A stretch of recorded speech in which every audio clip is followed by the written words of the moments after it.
Hello and welcome back to the Villa Filler podcast. I'm here as always, my good friend Dan Wiseman. Dan, Burnley versus Aston Villa match preview. Before we get into that, mate, how are you doing? I'm very good, thank you, mate. I'm very good.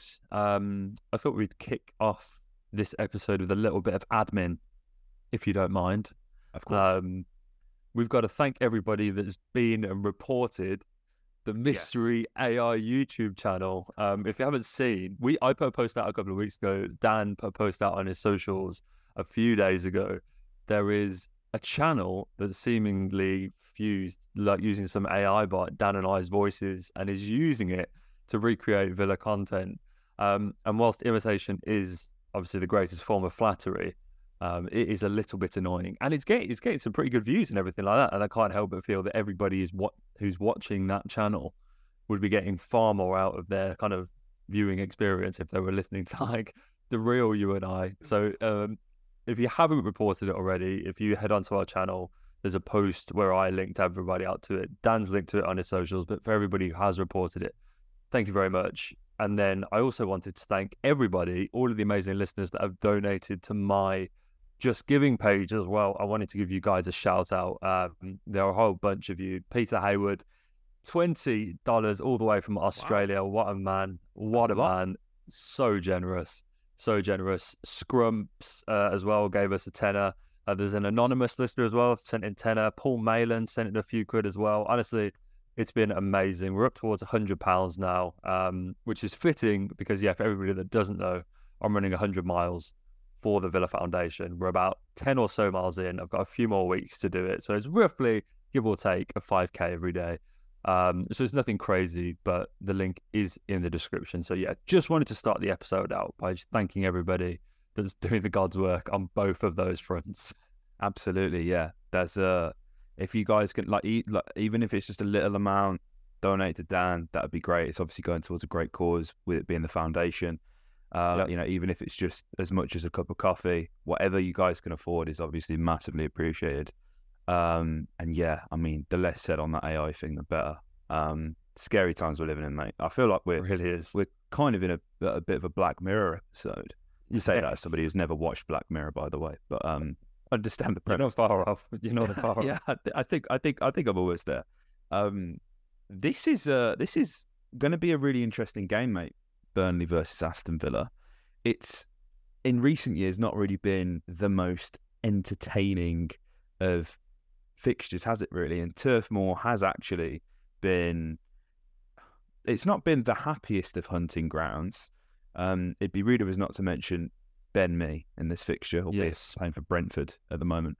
Obviously breaking Wesley's leg. There was a performance during lockdown, which, if my memory serves me correct, was a draw that Villa should have really won that game, but they didn't get it done. I could be wrong there, but please correct me in the comments. Sorry, past few days have just been absolutely mad. So my head is all over the place. But this game is frustrating for two reasons, really. One being, obviously, we played only on Thursday, mate. And the other being, Burnley haven't actually played since the opening weekend because of the redevelopments, I guess, to Luton Stadium. So Burnley haven't played a competitive game, since the 11th of August, which is going to be concerning because they're going to be ultra fresh. And obviously that was sort of a 3-0 trouncing against Manchester City. But I don't know if you saw, mate, Burnley actually beat Manchester United in a behind closed doors friendly only a couple of days ago, beat them 3-0, with inside reporters saying that they absolutely played Manchester United off the park, which isn't that surprising when you look at the score of the current Manchester United game and also just how United have performed since the season started. In any case, this is going to be way more difficult, I feel, than some people are perhaps giving it credit for. Yeah, no, definitely, mate. Definitely. This is a sticky fixture, a real banana skin. Really hard to gauge Burnley, as you rightly point out, mate, because obviously they were supposed to play Luton last weekend. That was why we didn't have a 12:30. If anybody was curious last weekend, it's because Burnley were meant to play Luton. I believe the fixture was delayed because Kenilworth Road, Luton's home ground, wasn't quite ready for Premier League football. So that game's been postponed, which means that given, that game against Manchester City, they're a really hard team to gauge. It's really hard to know what to expect from Burnley because honestly, in that 3-0 win, I thought that they played quite well. I know it's really difficult to gauge against Burnley, but they didn't deviate from their style. But Vincent Kompany's got them playing a very set style, and he's clearly identified with that. And the game against Manchester City will tell fans that no matter who we're playing against, especially at Turf Moor, this is how we're going to play. And so at least Villa can kind of look into that. We know that they're going to look to soak up pressure, hit people on the counter-attack, but they play very nice, very fluid football. It's such, you have to really give him a lot of credit for the job that he's done to take what was a Sean Dyche team with the Sean Dyche blueprint written all over it, to take it and mould it into this quite free-flowing, quite exciting team to watch, really, that's full of young players. I mean, it was only when I saw their sort of starting lineup come up ahead of that Man City game, I was like, Italians and Brazilians playing for Burnley? What? I feel sick. But no, this is the new era for Burnley Football Club. And obviously there's one of our own in their ranks now as well, which adds a little bit of spice to this game because Aaron Ramsey has recently moved there. I imagine that he'll play some kind of role in this game, so that will be interesting to see. But yeah, there's wherever you look in this game, there's all kind of interesting elements to it. I believe Burnley actually have the youngest squad in the league, which is very risky when you make that step up to the Premier League. I think we saw that really when we returned, didn't we, mate? We were, again, one of the joint youngest squads, and it was only the experienced heads that we brought in the January that really sort of dragged us by when you look at the Rainers and I mean, I guess we can't really say Danny Drinkwater and Ali Samata, but the age profile started to trend upwards, it's fair to say. Boye Baston as well, it'd be rude not to give him a shout out. But Burnley were really interesting against City, actually, because they did that. I think when teams, I say like Burnley, but when teams call for the Championship, who are generally known for playing this, really high press, very energetic. Think back to Norwich of 2 or 3 seasons ago. When Norwich came up, they got most of their points earlier on in the season when they were almost playing without that fear and still playing, not necessarily at a Premier League level, but playing the brand of football that obviously saw Norwich win the Championship and get promoted pretty convincingly a couple seasons ago. Like, they got results at home to like Manchester City, gave Liverpool a really good game and beat them at Anfield as well. So early on against these sides, the naivety that, of us maybe underestimating them it'd be foolish because at the moment they're playing without fear and they're playing with that excitement. And, as it stands, the Premier League, Burnley have only played 1 game so far. So they're nowhere near being dead and buried or anything like this, which, some people may have penned them down to be. We didn't know in our preview, mate. We do think Burnley will get by just fine. And based off the very small sample size of that Manchester City game, I think they will be more than capable of taking 3 points against, even sides like us at home, which is concerning for this game, especially when you look at the injury update that Unai Emery gave us the other day, mate. No, Emi Martinez obviously was subbed off sort of as a precaution, I guess, against Hibs. Then it's kind of since come out that Emi had the knock before the game, but was really insistent on playing, which is typical Emi. But hopefully it's nothing too serious. We've seen him on his socials all iced up with it, mate. But again, like this happens every time. Whenever Emi's not in goal, there's always this meltdown. Let's just it's redundant going on Twitter and complaining because mate, as soon as it hits 1 p.m. on Sunday and the lineup drops and Robin Olsen is on that team sheet, the reply is just going to be flooded with just absolute garbage and nonsense, mate. Let's support our boys. I hate that I have to say this every time Robin Olsen plays, but let's just get behind the guys who wear the kit, like, unequivocally. And if Robin Olsen gifts Burnley a goal, then of course feel free to criticise and take to socials and complain about it. But like before a ball's even been kicked, we can do is back Robin Olsen. Yeah, it's a really interesting one. I'm kind of inclined to believe that Emmy's injury won't be too bad because he did play the other night. I think if it was something that was kind of too serious, I mean, especially in that game against Hibs and how comfortable it was, and I know hindsight's an easy thing, but surely you'd go, right, Robin, you know, you have the cup games and then Emmy, you take the big one at the weekend. And I know Emmy's desperate to play in European football for Aston Villa, but don't worry, I'm sure he'll get a chance this season, sort of thing. You know what I'm trying to say? I think that if it was one where it was kind of like if playing in that game would have significantly decreased Martinez's chances of being fit for the weekend, I dare say Robin Olsen would have been in goal on Wednesday. And so, yeah, like let's wait to see what happens there. But yeah, I mean, given the goalkeeping howlers that are taking place all across the Premier League this weekend, I've seen Aaron Ramsdale having a stinker for Arsenal, Andre Onana having a stinker for Man United. Yes, it would certainly be nice to go into that game with as much faith as we can have in our goalkeeper, which is obviously happens when our number one is in between the sticks. But you rightly say, mate, it will be, I think, whoever is in goal for that game, you're absolutely right in that we have to get behind them. And yeah, it's a difficult game to gauge.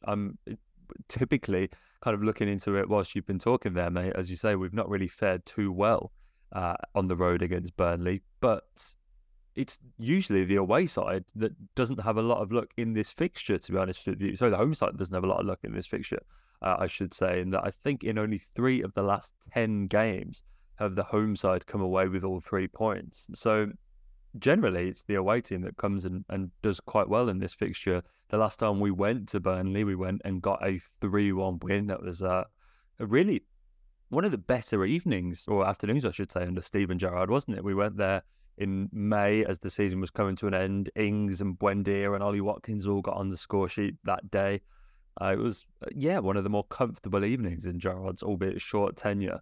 And so that's what we're kind of looking for. It's interesting when you kind of go through that team and the teams on both sides. There's obviously a lot of changes, particularly on Burnley's front. I don't suppose there'll be one player, to be honest with you, maybe someone like Josh Brownhill or Connor Roberts say, so maybe 1 or 2 that come over from that day. But yeah, the wholesale changes that both sides have seen in the space of just over a year is crazy, to be honest with you. So yeah, I'm really looking forward to it. I think we will need to be at our best to get through it. It will be a very difficult game, just kind of looking at Burnley's fixtures and everything like that. They'll probably be looking at this one as a good chance to get some points on the board because, as you rightly say, lost their first game. They're rooted to the bottom of the table with Luton. They've got some tough games coming up after us in the league. They go to Forest, Spurs, United, Newcastle, Chelsea and Brentford. So it's a tough run that they're about to go on. And you have to imagine Turf Moor is where they're going to be picking up most of their points. If I was a Burnley fan, I think this game and then maybe a trip on the road to play Forest are probably a best chance of some points over the next few weeks. Absolutely, mate. And I think they'll be looking at someone like Pau Torres as a way in because, you know, as we've already touched on, very high pressing, high energy. And I think my only observation from the Hibs game was I felt Pau did spend a lot of time on the ball. I think things could have been sped up a little bit. He was, you know, that's caveated with the fact he was afforded the time due to the opposition and the quality or lack of, if we're being completely honest and transparent, against a better team. If Pau would have spent as much time on the ball as he did, he would get punished. And Burnley are undoubtedly a better team than Hibernian. So I'm hoping that, you know, this is just, he's going through the motions. Again, he wasn't bad. This isn't a criticism, merely an observation. And it's something that, again, you know, we've just adjusting to the league and the pace of it as well is, you know, it's just something we don't want to really get caught out by because at the moment it doesn't really look like there's too many inherent weaknesses in our squad. You know, injuries aside, the 11 that played the other day obviously looked really solid against, again, you know, poor opposition, but we were really good value for it against Everton as well. So if I'm being hypercritical, if Pau can just keep things up to speed, then I would be very grateful of that, and I'm sure he will because I thought he was great. And I've seen, because you know, I've seen a few people sort of mentioned the same thing, but it's come over as more of a criticism rather than an observation. I don't know whether it's intended to or whatever. I can't judge people's tones or however people are coming across on social media. but I think it's too early to be like Pau Torres is bad, because he's not. And I've generally felt as well, especially in the Everton game, I didn't actually notice Pau Torres all too much.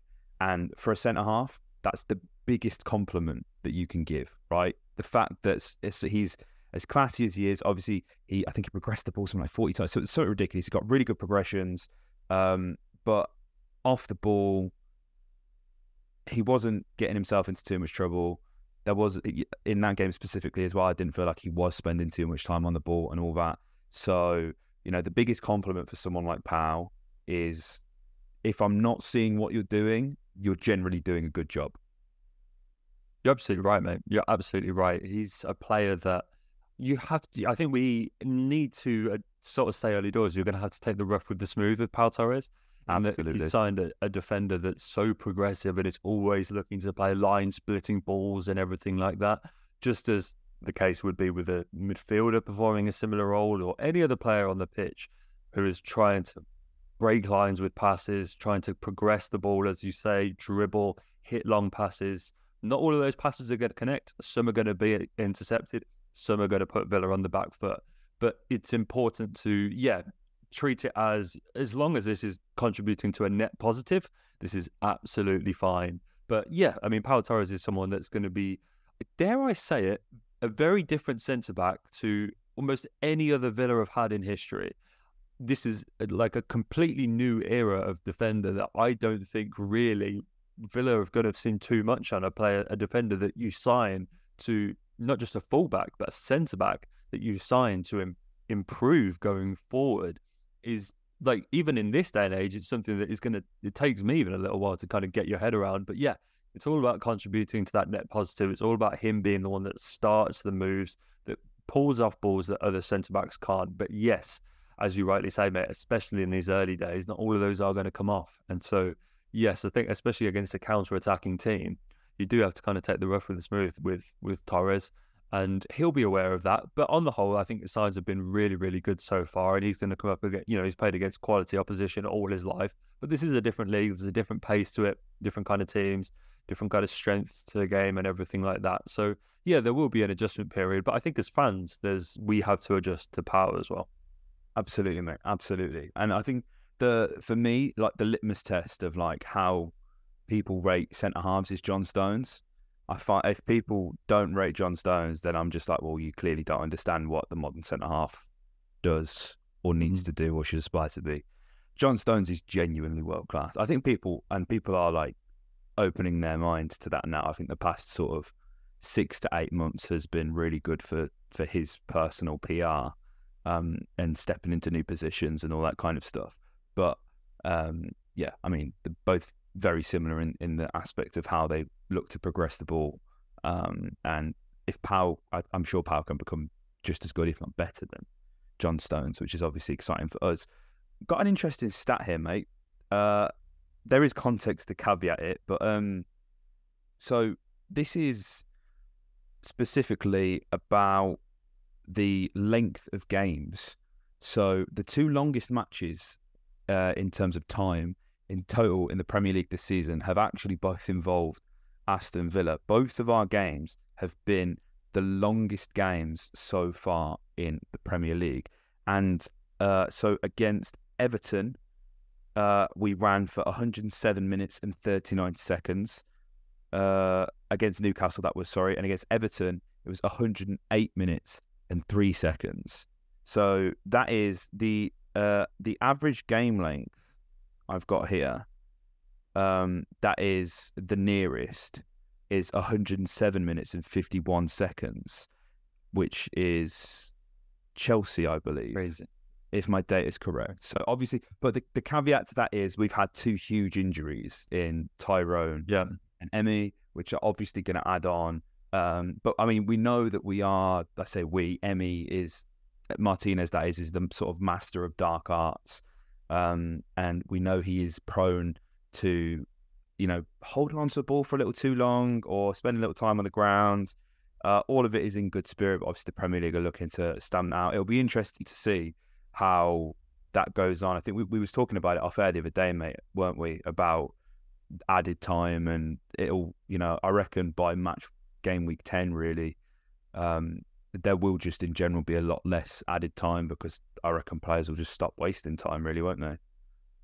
Yeah, absolutely. And I mean, speaking of adjustment periods, Emi Martinez is going to have to adjust to that pretty quickly, because how that man has not earned a suspension yet, amount of yellow cards he gets. Yeah, we're all learning completely new times.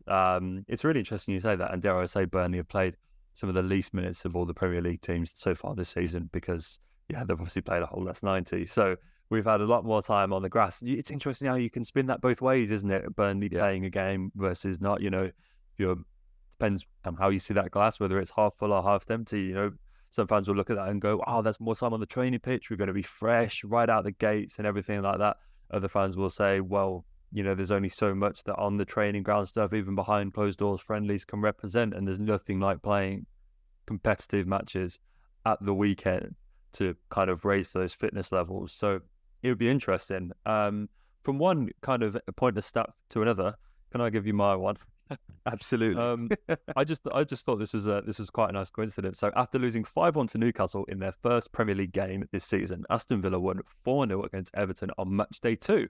They are the only second team, I should say, in top flight history to lose their opening game by 4+ goals and then win their second game by 4+ goals since Burnley in 1925-96.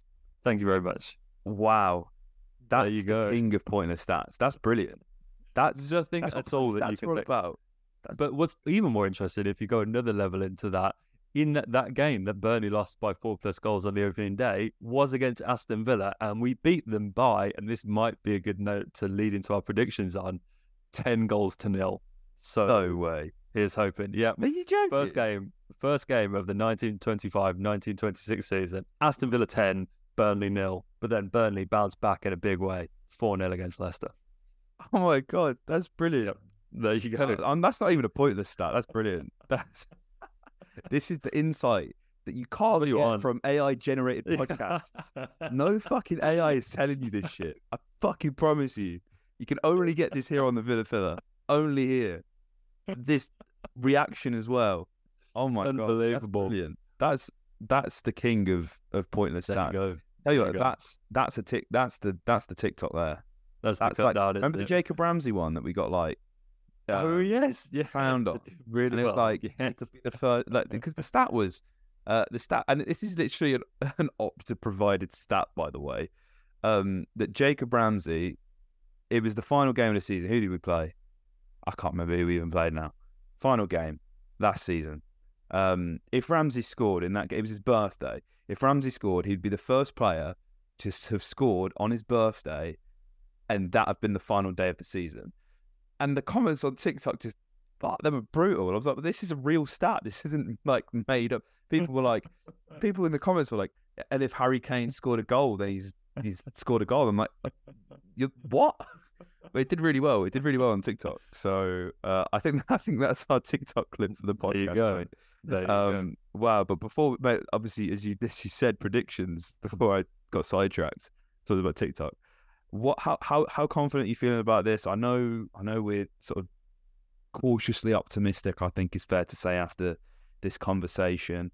What are you feeling? I'm gonna go first, actually. I'm gonna give you more time to think about it. I think we win this game 2-1. I was going to say exactly the same thing. In the name of going a little bit different, I was really impressed by the other night, and I think Ollie Watkins getting off the mark is always a massive thing for this Villa team. And when he's got his mojo and he's playing with confidence, he's one of the more dangerous strikers in this league. So with that in mind, given that we've got a big game coming up next weekend as well that we need to be in the right frame of mind for, I will go 3-1. I'll take that. I'll absolutely take that. Absolutely. And let's support Robin Olsen again. Yes. Guys, if you haven't already, make sure you subscribe to the channel and report that other channel. As Dan said, that'll be on the community page on our YouTube channel, that post. And yeah, if you enjoyed, let us know by commenting your thoughts down below. Let us know your predictions. If you're listening on Apple and Spotify, also make sure you follow, share, review, all that jazz. It really helps us out more than you could imagine. So yeah.